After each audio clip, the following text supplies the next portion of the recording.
মালয়েশিয়ায় যাওয়ার বিমান টিকিট এখন যেন সোনার হরিণ। ৩০,০০০ টিকিট বিক্রি হচ্ছে লাখ টাকায়।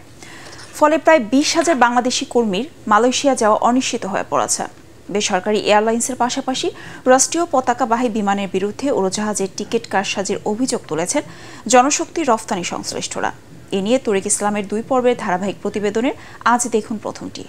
প্রিয়জনের অনুভূতি বোঝেন আপনি, আর আপনার প্রয়োজন বোঝে ওয়ালটন স্মার্ট ফ্রিজ।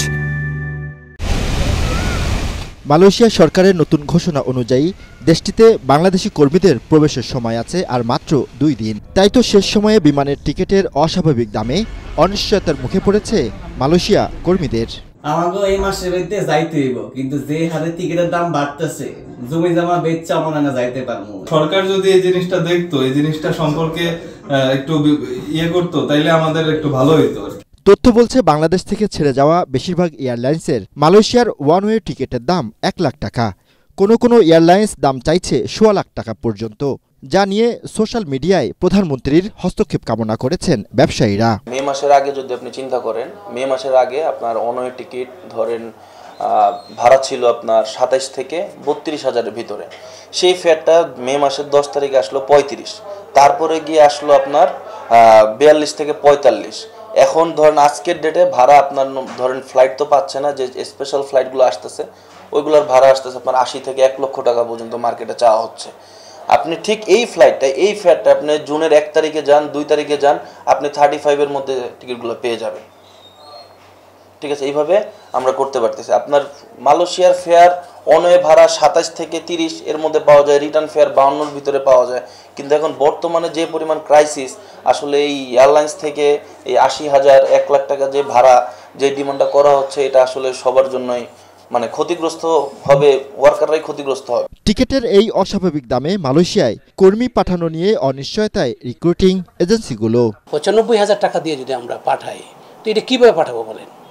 আমরা একটা যদি ব্যবসা করি, সেটা হয়তো ১০,০০০ বা ১৫,০০০, ম্যাক্সিমাম ২০,০০০ টাকা আমরা ব্যবসা করি। তো সেই ক্ষেত্রে এই ২০,০০০ টাকাও যদি আমি প্লাস করি, তাহলে তারপরেও তো আর ৫০-৬০,০০০ টাকা আমাদের বাকি থেকে যায়। তো এই ৫০-৬০,০০০ টাকা কে দিবে বলেন?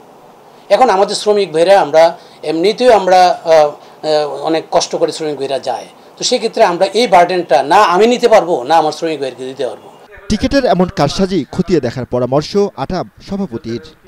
যখনই সাপ্লাইটা শেষ হয়ে যায় এবং ডিমান্ডটা বাড়তে থাকে, তখন কিন্তু এয়ারলাইন্সগুলো ভাড়াটা বাড়িয়ে দেয়।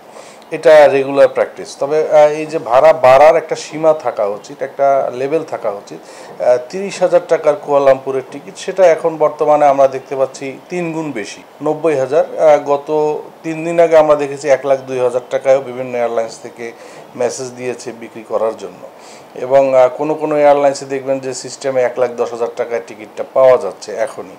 এখানে যদি কোনো অনিয়ম থাকে, কেউ এটার সাথে জড়িত থাকে, তাদের বিরুদ্ধে অবশ্যই উপযুক্ত ব্যবস্থা নেওয়া উচিত।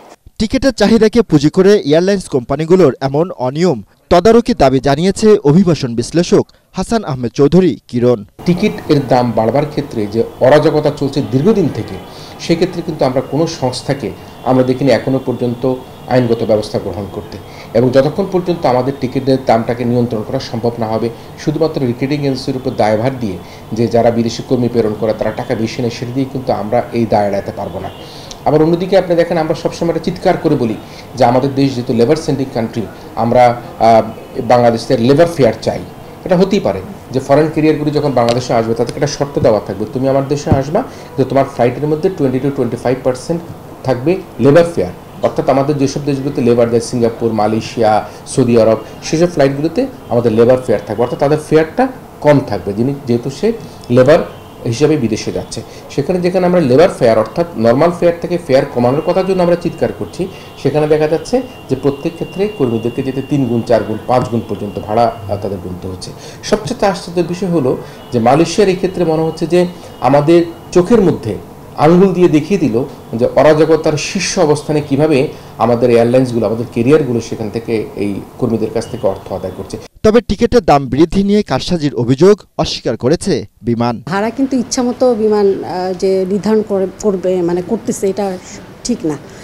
ভাড়া নির্ধারণ করার একটা মানদণ্ড আছে, ইন্টারন্যাশনাল ল আছে, সমস্ত রুলস রেগুলেশন ফলো করেই বিমান এই ভাড়াটা নির্ধারণ করেছে। আর এটা তো এয়ারলাইন্সের ভাড়া কোনোটা কিছু ফিক্সড না, এটা টাইম ডিমান্ডের উপরে, টাইমের উপরে, ডেস্টিনেশনের উপরে, অনেকগুলো ইসের উপরে, মানদণ্ডের উপরে ডিপেন্ড করে এই ভাড়াগুলো আপনার নির্ধারণ করা হয়। তো সেই ক্ষেত্রে আপনি অন্য এয়ারলাইন্স দেখেন, আমাদের তো আরও প্রাইভেট এয়ারলাইন্সগুলো আছে, আমাদের অন্য আরও ইন্টারন্যাশনাল এয়ারলাইন্স আছে যেগুলো বাংলাদেশে আসে, যারা মালয়েশিয়ায় নিয়ে যাচ্ছে এখান থেকে, তাদের ভাড়ার সাথে বিমান যেটা এখন নির্ধারণ করছে আপনি এটা কম্পেয়ার করে দেখেন। কোনো এজেন্সিকে আমরা দিচ্ছি না, আমরা যখনই ওপেন করতেছি সবাইকে করা হয়, অবহিত করা হয় যে এখন ওপেন আছে, আপনারা নিতে পারেন। দ্রুত সমন্বয় করে বিমান ভাড়া না কমালে মালয়েশিয়ায় বাংলাদেশে কর্মী পাঠানো সংকটে পড়তে পারে বলেও মনে করেন এ খাতের ব্যবসায়ীরা।